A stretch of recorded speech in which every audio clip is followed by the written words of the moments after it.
Vous écoutez Alexandre Dubé. Actuellement, il y a 158 000 Québécois en attente d'une chirurgie au Québec. 158 000. Une liste d'attente qui a de la difficulté à diminuer.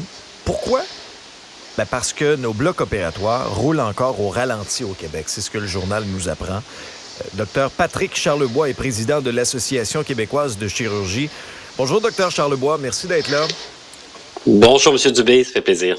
Expliquez-nous, docteur, pourquoi nos blocs opératoires roulent autant au ralenti?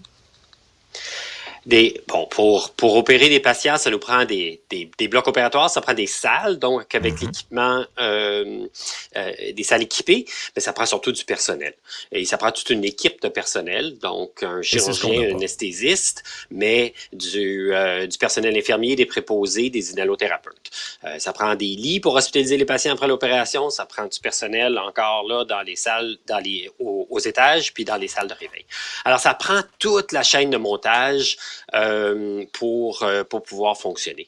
Et c'est ce qui manque. Ce qui manque présentement, c'est le personnel. On entend parler depuis longtemps. Je vous annonce rien.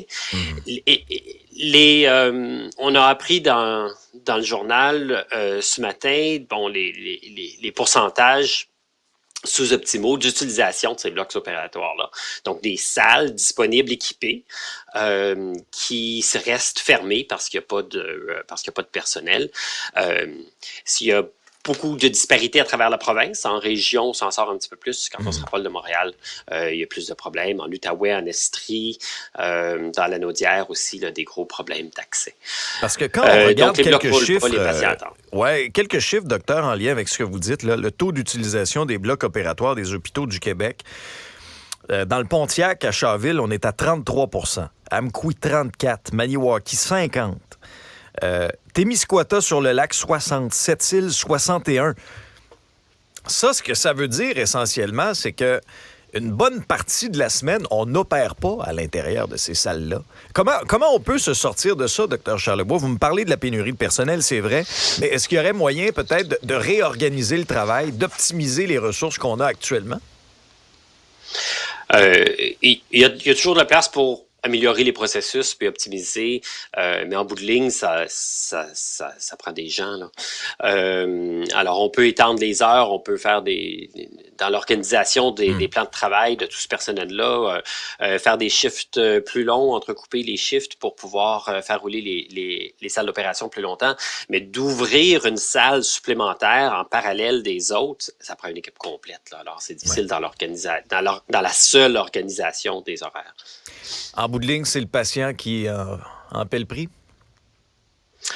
Les patients, absolument, c'est souvent inhumain ce qu'on leur fait subir là, comme attente. Hein. On parle d'attente depuis plus d'un an. Là, encore 14 000 patients sur attente depuis plus d'un an. Le gouvernement nous a présenté des statistiques un petit peu plus encourageantes. On met l'accent sur réduire ce nombre de patients-là qui attendent depuis un an. L'accès au CMS a permis de désengorger une partie de ces cas-là parce que souvent, les patients qui attendent depuis plus d'un an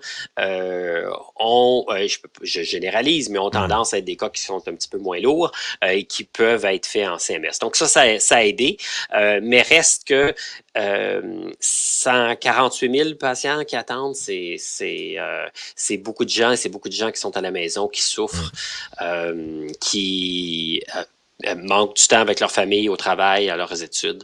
Et c'est une triste situation. Faut comprendre aussi, il y a différents éléments, je veux faire comprendre à vos auditeurs.